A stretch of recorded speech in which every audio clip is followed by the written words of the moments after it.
Ibanez Ergodyne 305 was recommended to me by Scott Grove, Groovy DJs, Dr. Groovy, back in 2010 or 11. And this is a total impulse buy. He was just like, you can get them for nothing, $300.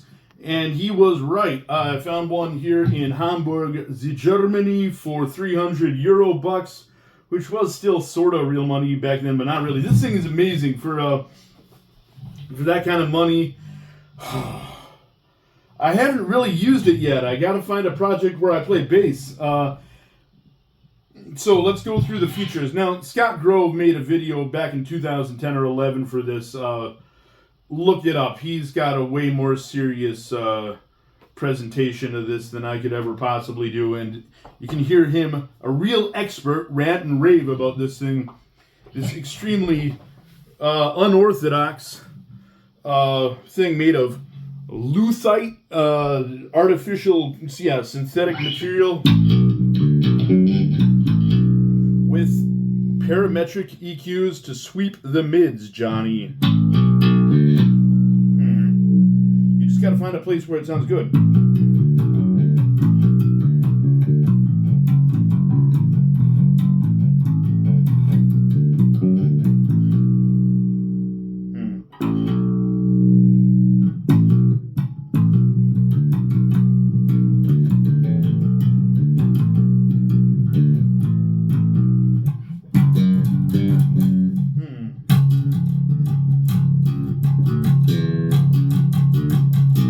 So this is the main feature.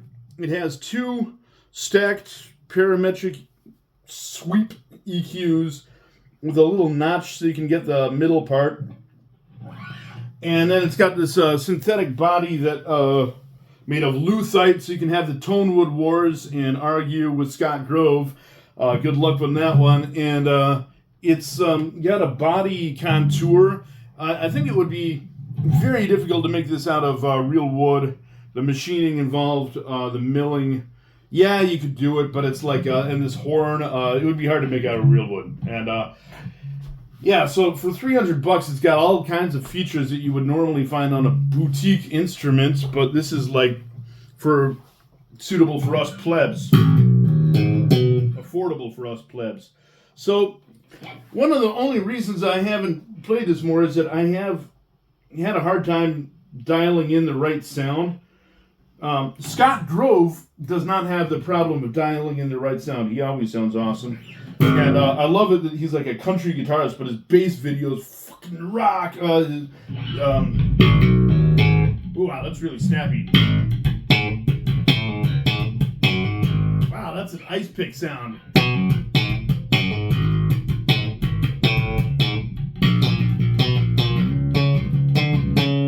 Wow, that would be for some really ill big black noises.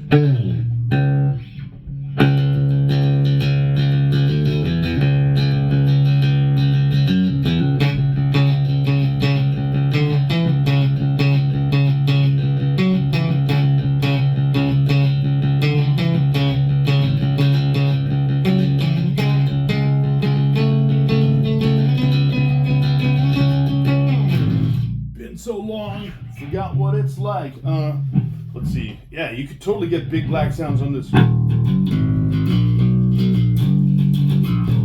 try it with the copper pick. Wow, that's really ill sounding.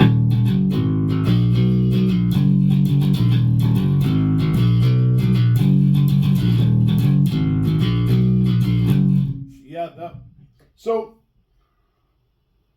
I saw this being used once in real life. It was the 4-string version of this, I guess the 304, the Ergodyne 304 by the band Jakobs, a German.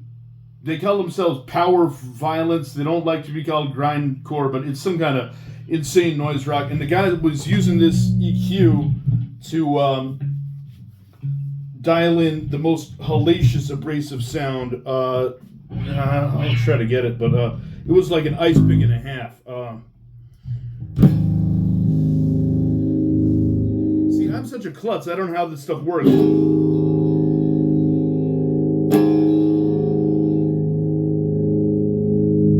Part part of the reason I never made a video about this before. I've had it for 14 years or something. I never got a good sound out of these things like that. I never learned how to use the EQ. That's something you can all make fun of me about. I love the hate mail. Now everything's rattling. See? It's like a wah-wah.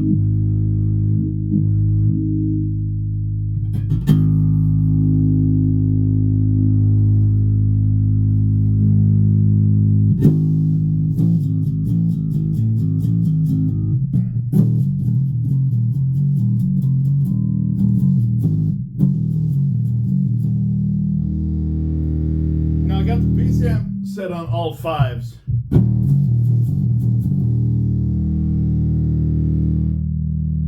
Wow, that is boomy. Now this is more normal territory.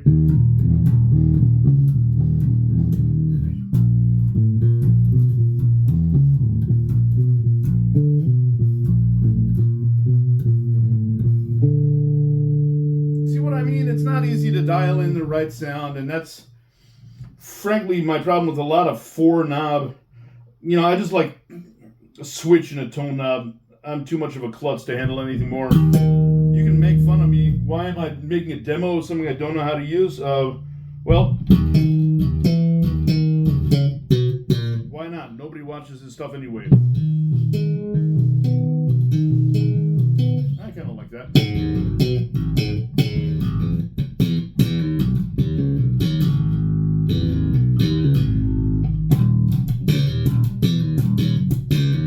It's also got like a cutout here so you can get your finger in under easier for slap and pop. It's like the ergonomics of the Ergodyne, of the ergonomic Ergodyne.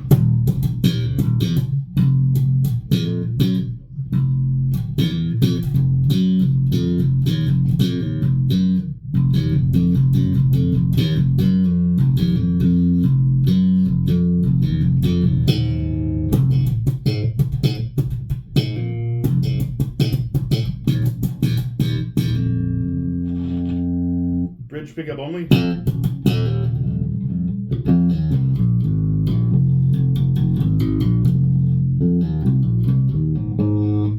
Wow, bridge pickup by itself sounds surprisingly good. Ah, wow, I kind of like that.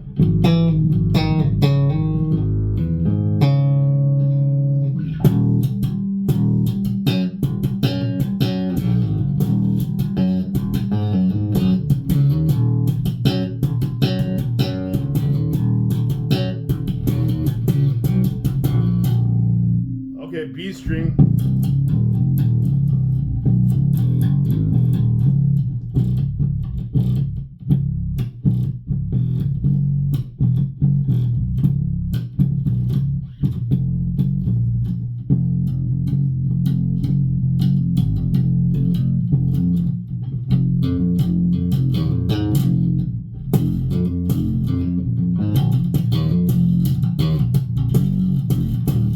Sounds kind of boomy here. Keep. Oh, there we're getting to the.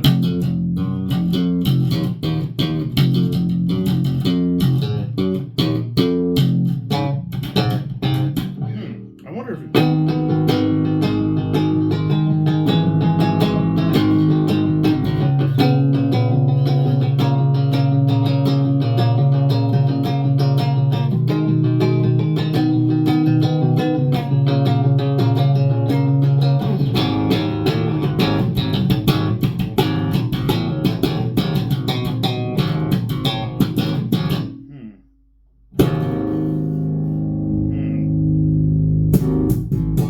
So this is on full dullness mode.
it's so hard to it's so easy to like set these two extremes, and it's like so hard to find the sweet spot, for me at least.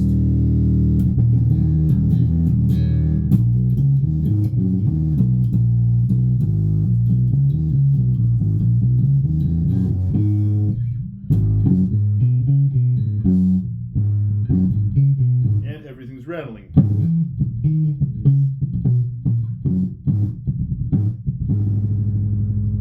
I'll put this back on 5, or try to set this down the middle again so we can talk. Yeah, there's a notch in there. You can get it right in the middle, sort of. But no, man. So see what I mean? That thing's too complicated for know-nothing Neanderthal like me. But it's like maybe for you, $300. There's still I checked today, $365, and it's like. With today's worthless money, that's cheaper than it was 10 years ago.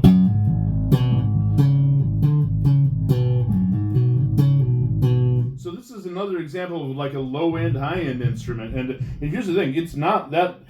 Okay, made in Korea. The fretwork is real smooth and nice. It's got a nice neck. It's like, yeah, it's not no like world-class top-of-the-line thing, but no sharp fret ends, no frets standing proud in a bad way. It's not made in the kingdom of the county cops, so they actually care.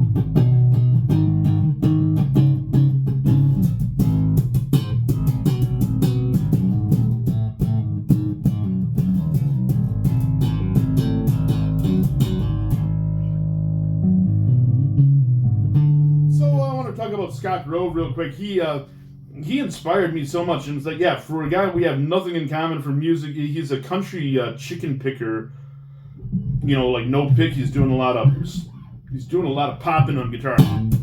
I can't play any of that stuff. He's a professional, obviously. Anyway, he inspired me so much for somebody that we have nothing in common with. I got into instrument collecting and guitar design because of him. I bought 3 guitars on his recommendation. I gotta find a project for this.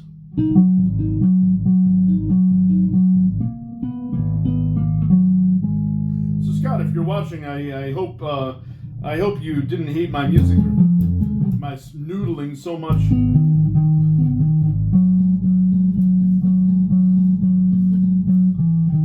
I've been watching you since 2010. I hope you're doing all right, man. I know you've been through some rough.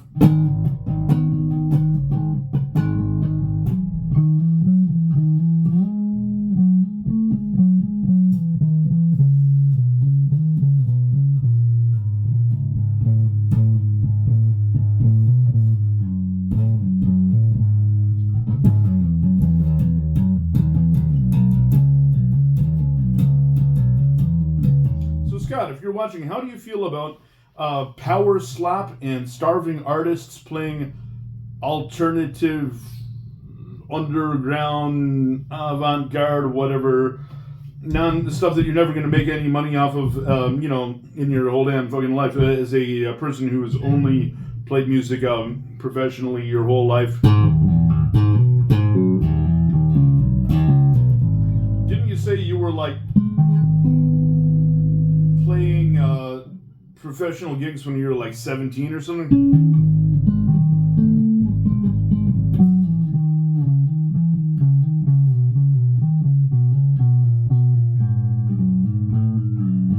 I know a lot of people in that category who do like covers professionally and stuff. I've met a few who look down upon starving artists, underground rock people so much because they're just like, man, you guys are pretending to be artists, and then you know, like people who write their own music and write far out stuff that will never have any commercial success, and they're like, oh, you consider yourselves real artists, but we're the ones who get paid and play music that people actually want to listen to. And you know, there's some validity there, but I mean,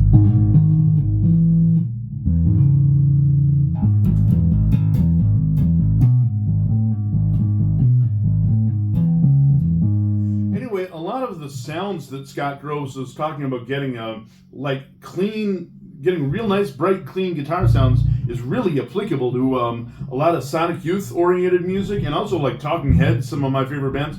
They're looking for a bright, clean treble sound, and that's not too different from what Scott Grove was talking about for his Country Chicken Pickin', except he uses a lot of compression, and I don't think Sonic Youth uses a lot of compression, but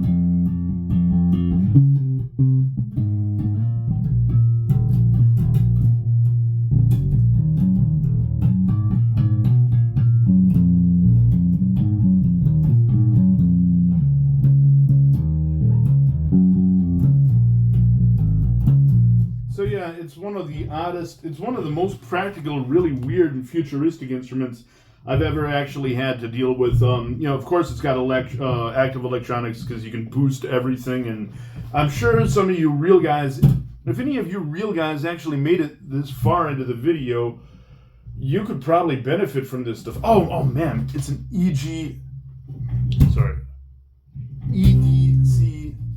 705. I didn't know the name of my own instrument. Ibanez Ergodyne EDC 705, made in Korea. Probably made around 2009 or 10, I'm guessing. I got it used off a guy who traded up to something way more expensive, but way less cool than this, and I don't know. It's kind of like it's an acquired taste, I guess, the looks of it. But kind of like many acquired tastes, when you realize it's all practical. I mean, having the horn go out this far, you want the horn to actually be at the 12th fret for optimum balance, even though a lot of the cool instruments, a Thunderbird, etc., have like no horn or a horn way back here. But like this thing, what I love about it is you can play on the top register so much, and it's not, the bass really sounds like a different instrument when you play it up here. I wish I had learned classical guitar, because I always think playing bass up here, if you're a classical guitarist, would be so fucking cool. It's one of the reasons I like 5-string is that the string spacing is just a tiny bit tighter, so that it makes like it easier to chord right out.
Before I start boring you too much, I bet I'm already there.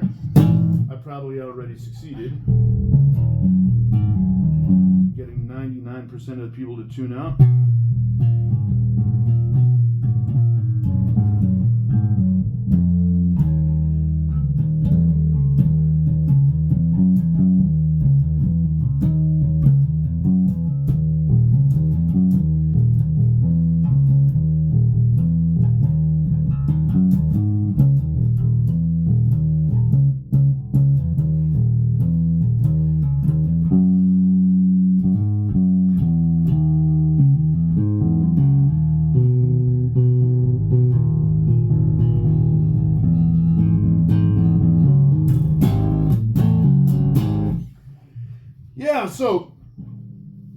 the Ibanez Ergodyne 705. Oh, Scott Grove said all the other Ergodynes suck except for one. Look at his channel. Look this up. Ibanez Ergodyne 705. He's got great reviews on it. Love you, Scott. Hope you're doing all right. And if you made it this far, we will take you out with the all-round carefree outro.